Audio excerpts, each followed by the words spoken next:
Hey, Charlotte County, this is Charlotte County COPWATCH, and I'd like to thank you for all your years of support through the years. As a result, this channel has grown and allowed me an equity partnership in carmarshal.com.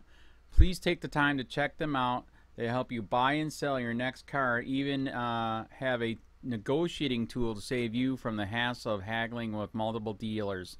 The link is in the description below. Please click and help support and give if you can too through PayPal or Patreon.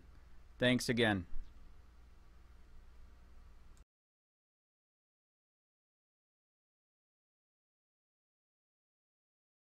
Unconcerned about Trump's militarization of police? This database shows what your local cops have. This database can show you exactly what kind of military hardware your local PD is stockpiling and proves why the 1033 program is a terrible idea. By J. Sermopoulos, August 30, 2017. Washington, D.C. This week the Trump administration announced that they were lifting an Obama administration ban on certain military-grade weapons being sold to state and local police for pennies on the dollar.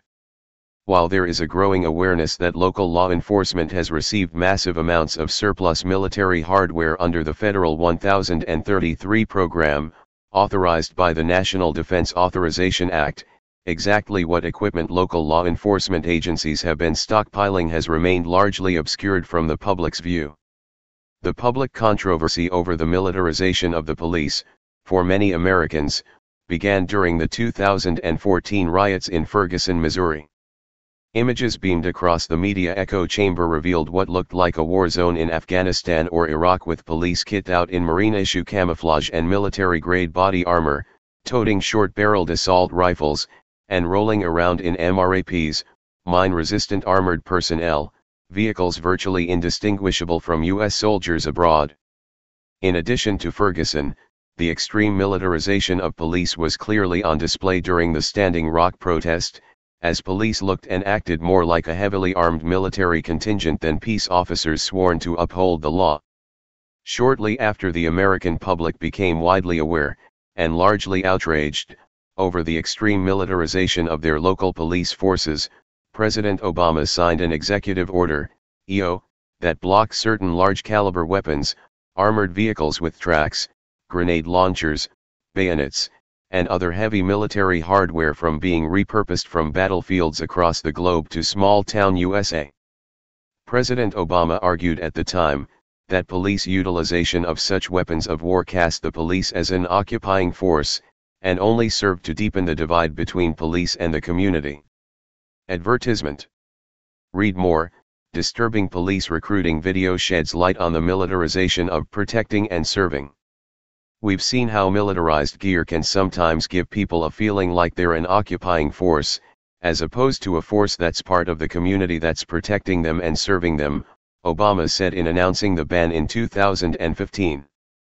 The new Trump plan for the 1033 program goes into effect immediately and completely rolls back the Obama EO that blocks state, county, and local police depart from obtaining military weapons of war.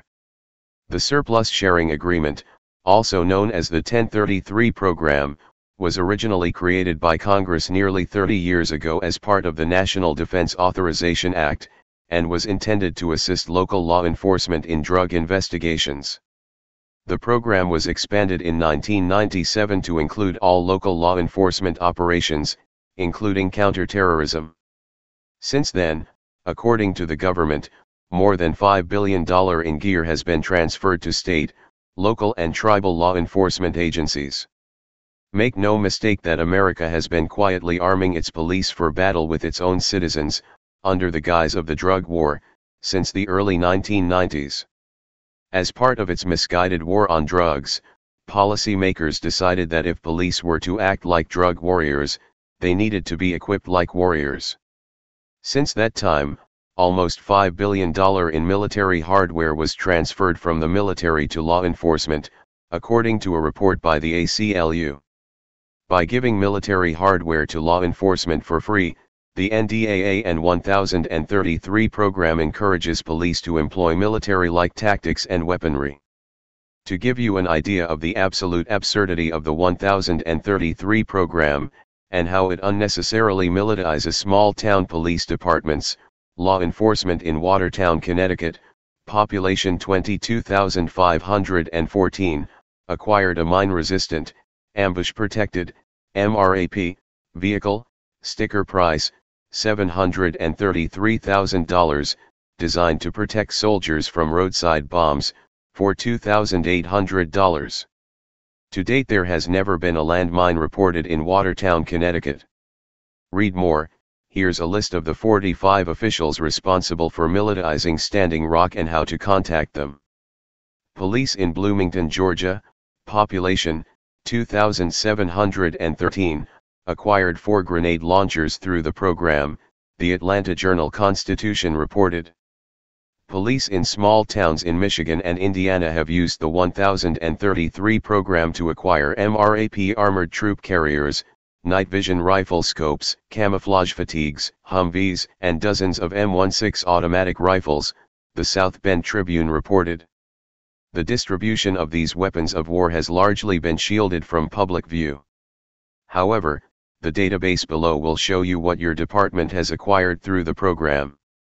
Now anyone can look up this information on a database using information supplied by the military's Defense Logistics Agency and Law Enforcement Support Office.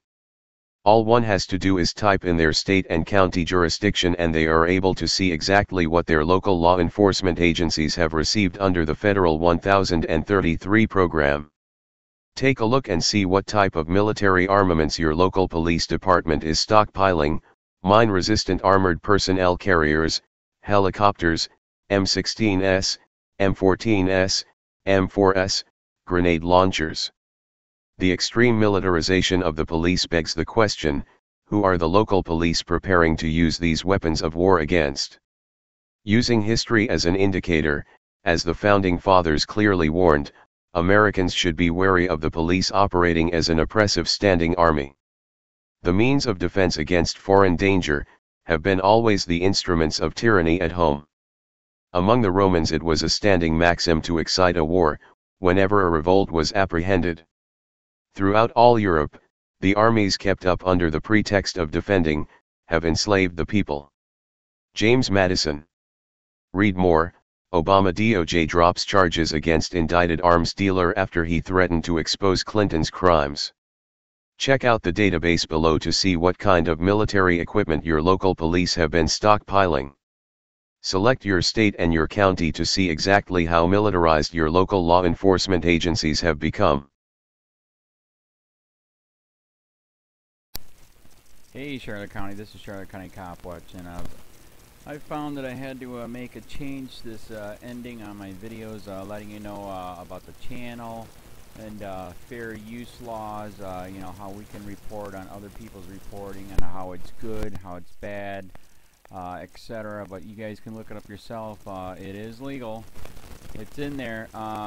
But like I've told you before, that I've been cut off from making money on YouTube for 4 years. It's really weird, bizarre, but they cut the money off, but they said you can keep the channel, and now YouTube makes all the money. And if you get bored, plug it into Social Blade website, and you'll see that they are making a huge amount off the site. Right now it's at 63 million views, 53,000 subscribers, almost 3 million views a month.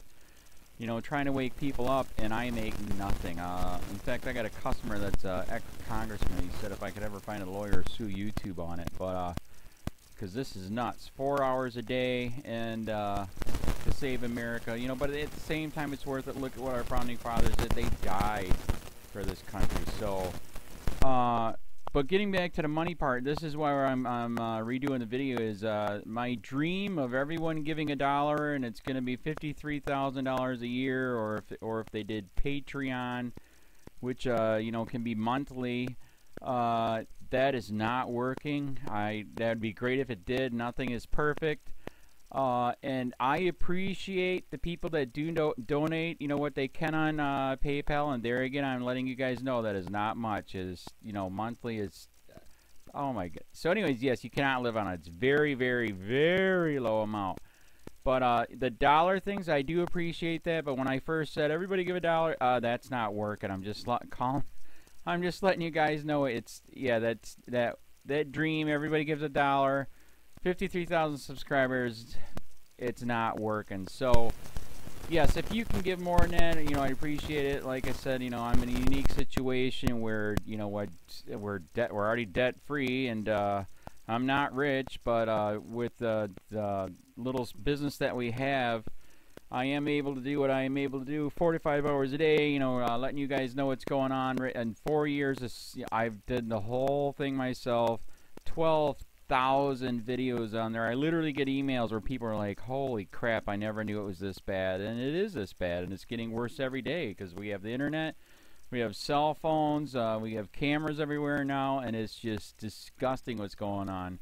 And then, as you guys know too, we got Trump, we got Jeff Sessions doing a war on drugs, and now he wants to go after the forfeiture laws again. It's just unfreaking real. So if you can give more than that dream of everybody giving a dollar, that old video, that's not working.